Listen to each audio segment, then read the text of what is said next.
Quick intro. What's up, Mamsters? Ma'am, Kimi here, and welcome to another episode of What to Know Wednesdays. And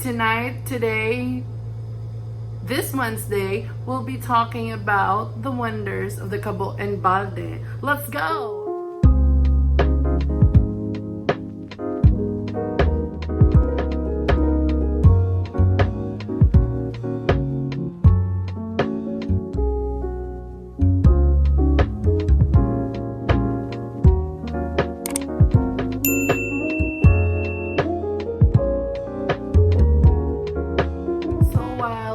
Taking a shower earlier, it got me thinking, asa mo dyan ka ng kabog balde kay gamit dyan siya kayo sa tanan-tanan butang.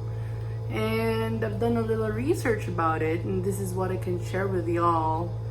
Now, the kabo, or in Filipino it's called Tabo, and the balde, which is called Timba in Filipino, is actually used not just in the Philippines but also in our neighboring countries, namely Indonesia, East Timor, Malaysia, and Brunei. So we are the 5 countries who are quite dependent with the Kabo and Balde fixtures. Now, in the other countries, they call it gayuk or gayung. Wait. Let me double check. I failed to pause the video. It ended. But anyway, it's gayung and chabo. But the chabo is spelled as C-E-B-O-K but pronounced as chabok. Now, the word chabok is used in Indonesia and Malaysia. Which translates to the process of bathing oneself using the kabo. So that's where we got our term kabo or tabo from the word chabo, an Indonesian/Malaysian term. Now, the kabo and balde are 2 indispensable fixtures found in Filipino homes. We cannot live without it. OFWs actually ask their loved ones at home, back here in the Philippines, to ship them with kabo and balde, or if not, they'll buy themselves abroad. So that's how important Kabo and Baldes are to Filipino homes. So kana siya. Now, Michael Tan, a chancellor from the University of the Philippines, Diliman, and also a columnist in the Philippine Daily Inquirer, posted an opinion article titled "The Tabo Culture."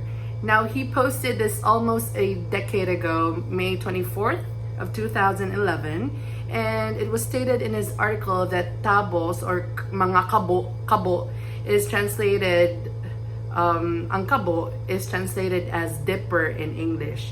And he says in his article that that translation is too weak. And I have to agree. I mean, a kabo is more than just a dipper. So he said that it would be better to translate the kabo as a tubby instead. Tubby, like me, chubby char. So that's one of the few things I learned about the kabo. And is my camera shaking? Okay, now the kabo actually has tons of uses. It is used primarily to scoop water when we take a bath, take a shower, when we clean the bathroom, when we do laundry, right after we poo. I personally dilute my shampoo in the kabo. But do you guys know that 1 kabo is equivalent to 1 liter of water? Because back in the day, what they use as kabo is kanang motor oil bottle. Now, 1 motor oil bottle is equivalent to 1 liter. And then things evolve, so now we don't use those bottles. Now we use what we call the kabo, which is equivalent to 1 liter. Yan ako mo pa dayon kay mo duty pa ko. I will explain and I will share with you the rest of the details about the kabo later. Bye. Hi, what a shift. So just got home from work. Okay, going back.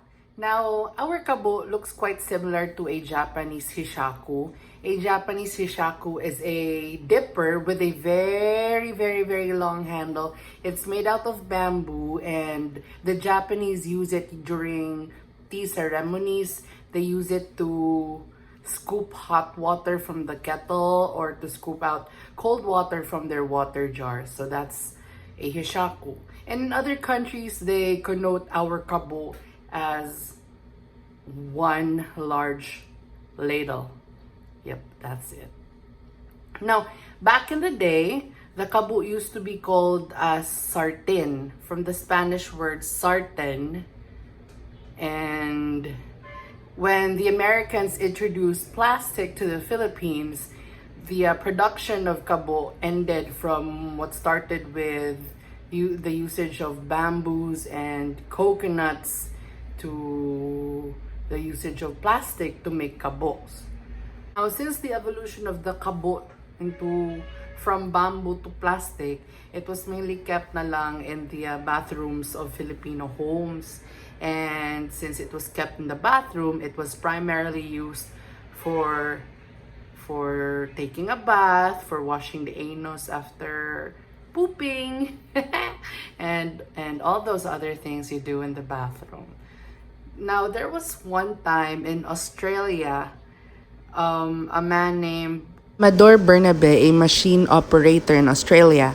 He actually got fired from his job just because he was using water during his toilet visits.